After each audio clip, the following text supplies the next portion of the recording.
नमस्कार, स्वागत है आपका द न्यूज़ लॉन्चर पर। मैं हूं अशोक वानखड़े, लेकर आया हूं एक खास खबर। मध्य प्रदेश के मुख्यमंत्री मोहन यादव की परेशानियां कम होने का नाम नहीं ले रही है। राज्य की तिजोरी खाली है, हर महीने करीब-करीब कर्जा लेकर सरकार चलानी पड़ रही है। पार्टी का अंदरूनी विरोध अपनी जगह पे बरकरार है। सारे सीनियर नेता कहीं न कहीं लामाबंद हो रहे हैं। दूसरी ओर भ्रष्टाचार की इतने खबरें दिल्ली पहुंच रही है कि मोहन यादव खो-खो का मानो मैच खेल रहा हो, कभी भोपाल, कभी उज्जैन, कभी इंदौर, कभी दिल्ली, और संघ अपने तरफ से अलग नाराज है। बच्चे की जो मृत्यु है या छिंदवाड़ा में, वो एक अलग इशू बन के सामने आ रहा है। इसी में कल एक और कांड हो गया। भारतीय जनता पार्टी के मध्य प्रदेश इकाई के अध्यक्ष है हेमंत खंडेलवाल, उनके गृह जिले में बैतूल में मुल्ताई तहसील में शिशुपाल यादव करके संघ के अधिकारी थे या संघ के पदाधिकारी थे, उनका झगड़ा हो गया। वो मोटरसाइकिल पे जा रहे थे, फव्वारा चौक है मुल्ताई में, वहाँ मोड़ पर कुछ गाड़ी को किसी गाड़ी को टच हुआ, इससे झगड़े हो गए। वो मोटरसाइकिल पे थे। झगड़ा करने वाला आगे शाहरुख सिंघानिया था, मुस्लिम था। देखते-देखते इस छोटे से झगड़े ने सांप्रदायिक तनाव खड़ा कर दिया। संघ के सारी इकाई के लोग इकट्ठा हो गए, इधर एक दूसरे समाज के धर्म के लोग इकट्ठा हो गए। दोनों में जम के मारा-पीटी हुई। पुलिस मूक दर्शक बन के देख रही थी। यदि पुलिस एक्शन में आती तो शायद ये नहीं होता। छोटा-सा झगड़ा था, वहीं निपट जाता। और यही मोहन यादव की कमजोरी दिखाई देती है। उसके बाद फिर वहाँ पर अभी जो लाइन अटैच हुए, जो थाना इंचार्ज थे मुल्ताई के, दूसरे थाना इंचार्ज भेजे गए वहाँ पे। 32 लोगों के खिलाफ एफआईआर दर्ज हो गई। उसमें 17 नामदर्ज है, 15 अज्ञात है। संघ के सभी कार्यकर्ता उत्तेजित है। ये पहली बार नहीं हुआ। इसके पहले भी कुछ 1 माह पहले नरसिंहपुर में संघ के स्वयंसेवक थे अनिकेत बैरागी।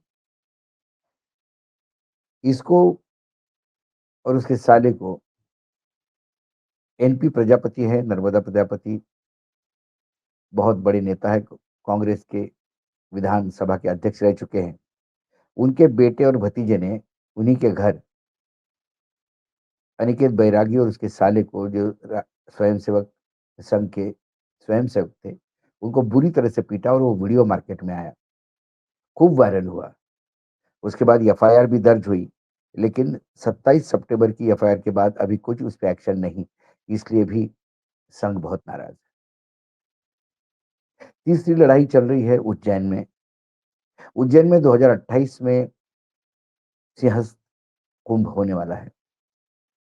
उसके लिए लैंड पूलिंग का काम चालू किया।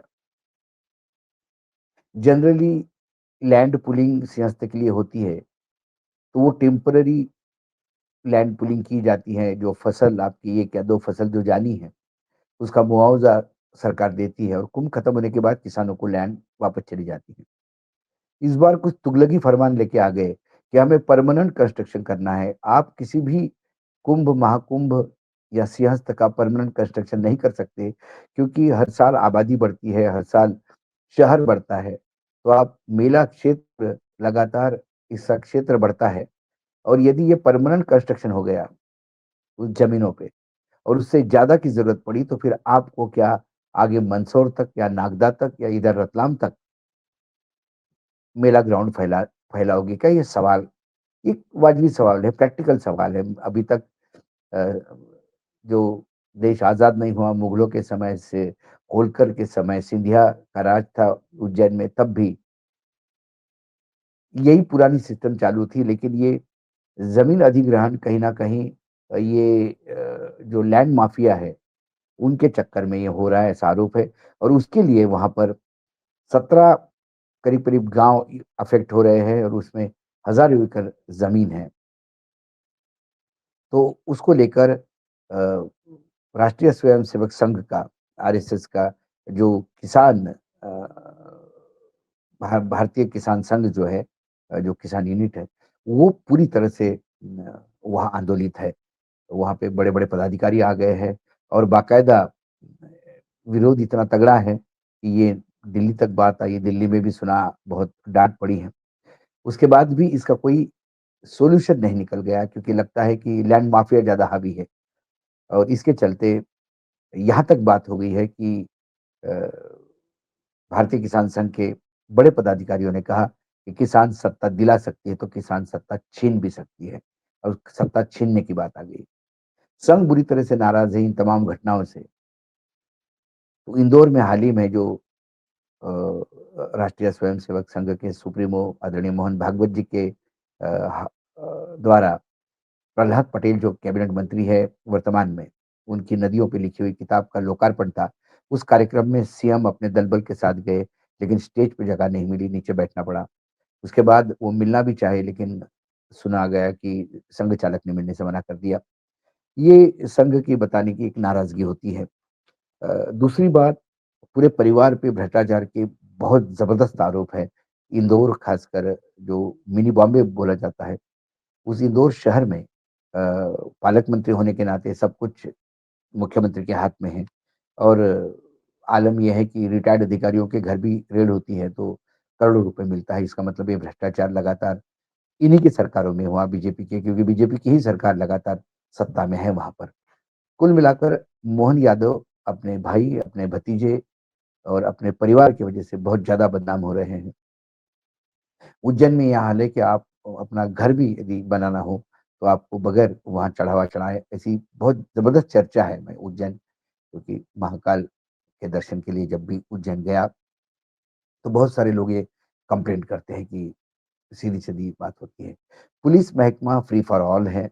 कोई किसी की सुनता नहीं है। यही कारण है कि लॉ एंड ऑर्डर सिचुएशन बहुत बुरी हुई है। और गृह मंत्री स्वयं सीएम साहब है, उनके पास कई डिपार्टमेंट का महकमा है। जो पब्लिक रिलेशन डिपार्टमेंट है, वहाँ पर भी प्रमोटी अधिकारियों को लाकर मामला सँभालने की बात हो रही है। जबकि कोई सीनियर आईएएस ऑफिसर यदि होता, तो वो ज़्यादा अच्छी तरह से सँभाल लेता।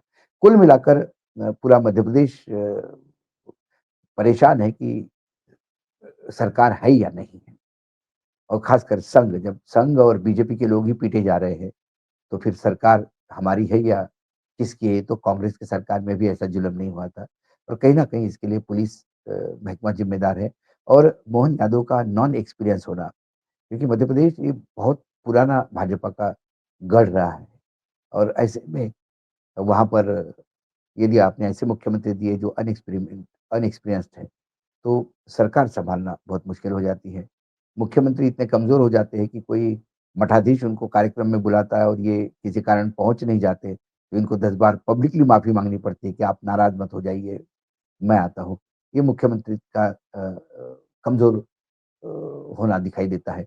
जबकि मुख्यमंत्री के पास पूरे मध्य प्रदेश का दायित्व है, उन्हें बहुत सारे काम करना है। तो कुल मिलाकर मध्य प्रदेश में लाडली बहना के चक्कर में बहुत सारा पैसा भी जा रहा है और जो प्रायोरिटी के सेक्टर्स है वहाँ आवंटन भी कम है। कुल मिलाकर संघ, भाजपा की अंदरूनी झगड़े, परिवार का बढ़ता भ्रष्टाचार, इस त्रिकोण में, इस बरमूडा ट्रायंगल में मोहन भागवत बुरी तरह से फँसे हुए हैं। दिल्ली नज़र रखी हुई है कि उनका ये किया हुआ एक्सपेरिमेंट जो है वो कितना मददगार साबित होगा। हालाँकि ये बहुत उनको लग रहा था कि जो मध्य प्रदेश का यादव मुख्यमंत्री यूपी में और बाकी जगह बहुत मदद कर पाएगा बिहार में। लेकिन बिहार, यूपी के यादव और महाराष्ट्र, राजस्थान यहाँ के यादव बहुत इनका बिहेवियर अलग है। इनका पैटर्न अलग है मतदान का। वहाँ के लोग बीजेपी के साथ हैं और यहाँ ज़्यादातर लोग बीजेपी के विरोध में। तो कुल मिलाकर वो यादव होना भी कोई फ़ायदेमंद नहीं है और इतना बड़ा यादव समुदाय भी नहीं मध्य प्रदेश में कि जिनके भरोसे आप फिर से आने वाले समय में सत्ता में आ सकते हैं।